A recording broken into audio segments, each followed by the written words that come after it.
1947 August 14 రాత్రి ఢిల్లీలో ఒక గడియారం అర్ధరాత్రి వైపు కదులుతుంది. ఇంకొన్ని గంటల్లో బ్రిటిష్ పాలన ముగియబోతుంది. కానీ మరి భారతదేశానికి స్వతంత్రం వచ్చిన ఆ మొదట 24 గంటలు ఆనందంగా ఉన్నాయా, బాధతో ఉన్నాయా? అసలేమైంది? ఒకవైపు ఢిల్లీలో సంబరాలు, మరోవైపు దేశ విభజనతో హింస, భయం. మరి ఆ 24 గంటల్లో ఒక్కో కీలక క్షణంలో ఏం జరిగింది అనేది తెలుసుకుందాం. 1947 ఆగస్టు 14 ఢిల్లీలో కాన్స్టిట్యూంట్ అసెంబ్లీలో ఒక ప్రత్యేక సమావేశం ప్రారంభమైంది. ఇది సాధారణ రాజకీయ సమావేశం కాదు. భారతదేశానికి స్వంత రాజ్యాన్ని రూపొందిస్తున్న అదే సభ. ఇప్పుడు భారతదేశం స్వతంత్రాన్ని స్వీకరించబోతుంది. అర్ధరాత్రి సమయం దగ్గర పడుతుంది. సభలో ఎదురుచూపులు పెరుగుతున్నాయి.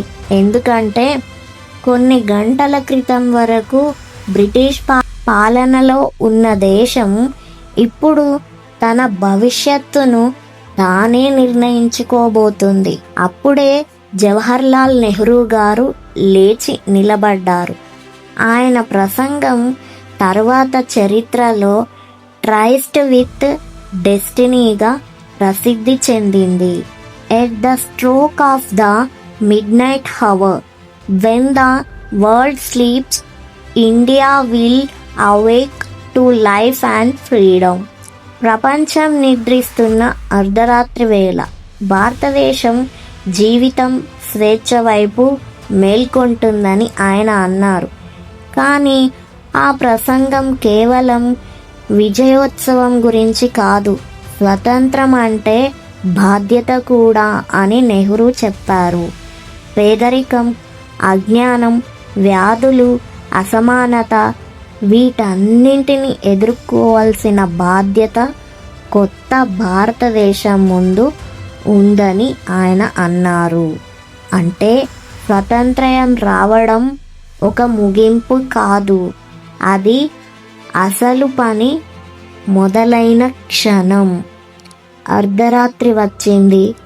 ఆగస్టు 14 ముగిసింది. ఆగస్టు 15 ప్రారంభమయ్యింది.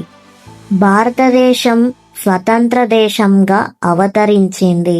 సభ్యులు భారతదేశానికి, భారత ప్రజలకు సేవ చేయడానికి తమను తాము అంకితం చేసుకునే ప్రతిజ్ఞ చేశారు. ఒక కొత్త దేశం పుట్టింది. కానీ ఆ కొత్త దేశం పుట్టిన క్షణంలో మరో నిజం కూడా ఉంది. భారతదేశం విభజించబడింది. భారతదేశం, పాకిస్తాన్ అనే 2 కొత్త డొమినియన్స్ ఏర్పడ్డాయి. పంజాబ్, బెంగాల్ వంటి ప్రాంతాల్లో విభజనకు సంబంధించిన హింస, భయం, ప్రజల వలసలు తీవ్రంగా కొనసాగుతున్నాయి.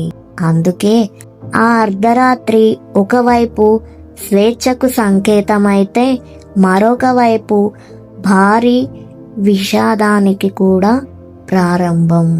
ఆగస్టు 15 ఉదయం స్వతంత్రం వచ్చిన కొన్ని గంటలకే కొత్త భారతదేశం తన అధికారిక పనులను ప్రారంభించింది. లార్డ్ మౌంట్ బాటన్ స్వతంత్ర భారతదేశపు మొదటి గవర్నర్ జనరల్గా బాధ్యతలు స్వీకరించారు. ఇది చరిత్రలో ఒక అసాధారణమైన మార్పు. కొన్ని గంటల ముందు వరకు బ్రిటిష్ భారతదేశపు వైస్రాయ్, ఇప్పుడు అదే వ్యక్తి స్వతంత్ర భారతదేశానికి గవర్నర్ జనరల్. ఆ తరువాత జవహర్లాల్ నెహ్రూ గారు స్వతంత్ర భారతదేశపు మొదట ప్రధానమంత్రిగా బాధ్యతలు స్వీకరించారు. కొత్త మంత్రివర్గం కూడా అధికారంలోకి వచ్చింది. అంటే అర్ధరాత్రి స్వాతంత్ర్య ప్రకటన ప్రారంభమైన మార్పు ఉదయానికి ఒక కొత్త ప్రభుత్వంగా రూపుదిద్దుకుంది. అదే సమయం, అదే ఉదయం కాన్స్టిట్యూంట్ అసెంబ్లీ మళ్ళీ సమావేశమైంది. ఉదయం 10 గంటలకు కాన్స్టిట్యూషన్ హాల్ సభలో ప్రారంభమైంది. రాజేంద్ర ప్రసాద్ గారు సభలో ప్రవేశించారు. ఆయనతో పాటు లార్డ్ మౌంట్ బాటన్, లేడీ మౌంట్ బాటన్ వీరు కూడా హాజరయ్యారు. కొత్త దేశం తన మొదటి రోజునే ప్రపంచం నుంచి శుభాకాంక్షలు అందుకుంటుంది అంటే భారతదేశం ఇక బ్రిటిష్ సామ్రాజ్యంలో భాగం కాదు. తన స్వంత రాజకీయ అస్తిత్వంలో ప్రపంచం ముందుకు వచ్చింది. మనకు ప్రతి సంవత్సరం కనిపించే రెడ్ ఫోర్ట్ పై ప్రధానమంత్రి జాతీయ పతాకాన్ని ఎగరవేసే దృశ్యం గురించి చూద్దాం. 1947 ఆగస్టు 15న జరిగినది కాదు. గవర్నమెంట్ ఆఫ్ ఇండియా పిఐబి ప్రకారం జవహర్లాల్ నెహ్రూ మొదటిసారిగా రెడ్ ఫోర్ట్ పై జాతీయ పతాకాన్ని ఆగస్టు 16, 1947న ఎగరవేశారు. ఆగస్టు 15, 1947 స్వతంత్ర దినోత్సవం అయినప్పటికీ ఈ రోజు మనకు పరిచయమైన రెడ్ ఫోర్ట్ ఫ్లాగ్ హోస్టింగ్ సంప్రదాయం ఆ తరువాత రోజు జరిగింది. ప్రజలు స్వాతంత్ర్యాన్ని స్వాగతిస్తున్నారు. జెండాలు, నినాదాలు, ఆనందం. ఏళ్ల తరబడి ఎదురు చూసిన స్వేచ్ఛ ఇప్పుడు నిజమైంది.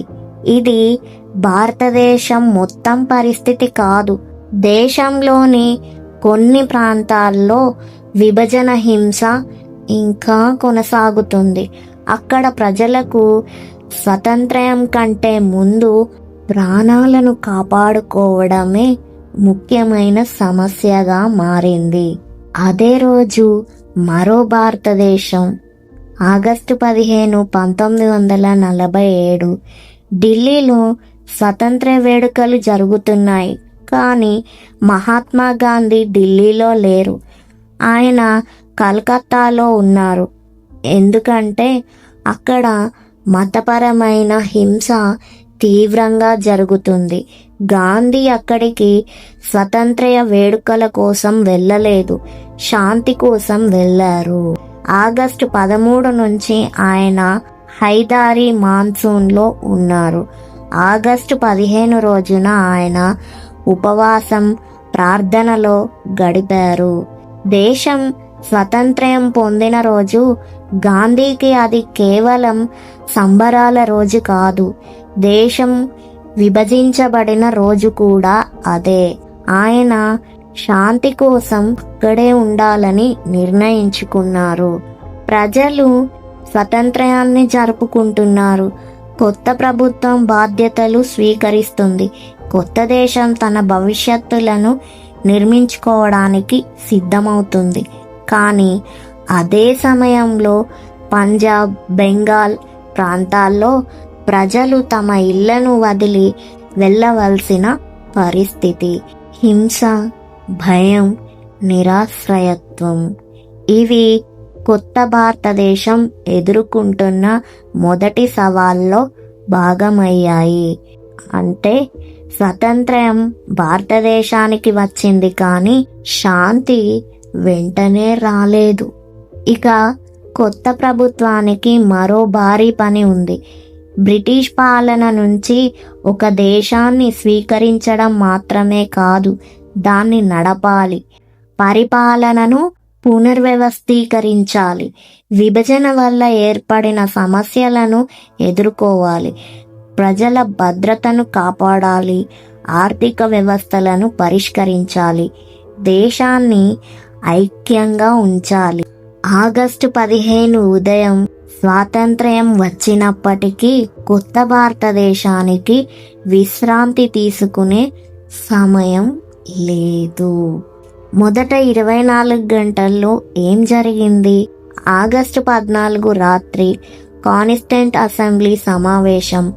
నెహ్రూ రైస్ట్ విత్ డెస్టినీ ప్రసంగం చేశారు. అర్ధరాత్రి భారతదేశం స్వతంత్రం అయింది. ఆగస్టు 15 ఉదయం కొత్త ప్రభుత్వం అధికారాల్లోకి వచ్చింది. మౌంట్ బాటన్ గవర్నర్ జనరల్గా, నెహ్రూ ప్రధానమంత్రిగా బాధ్యతలు స్వీకరించారు. కాన్స్టిట్యూంట్ అసెంబ్లీ మళ్ళీ సమావేశమైంది. ఢిల్లీలో ప్రజలు స్వాతంత్ర్యాన్ని జరుపుకున్నారు. కానీ అదే సమయంలో గాంధీజీ కలకత్తాలో శాంతి కోసం ఉన్నారు.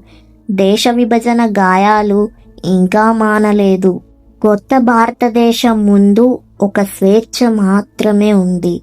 ఒక దేశాన్ని నిర్మించాల్సిన బాధ్యత కూడా ఉంది. అందుకే ఆగస్టు 15, 1947ని కేవలం బ్రిటిష్ వాళ్ళు వెళ్ళిపోయిన రోజుగా చూడడం చాలా చిన్న అర్థం. అది ఒక సామ్రాజ్య పాలన ముగిసిన రోజు, ఒక కొత్త దేశం పుట్టిన రోజు. అదే సమయంలో విభజన గాయాలను మోసుకుంటూ ముందుకు నడవవలసిన రోజు.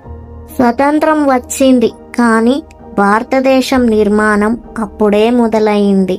అదే భారతదేశానికి స్వాతంత్ర్యం తర్వాత మొదటి 24 గంటల నిజమైన కథ. ఈ చరిత్ర మీకు కొత్తగా అనిపిస్తే వీడియో లైక్ చేయండి, షేర్ చేయండి, కామెంట్ చేయండి. జై హింద్.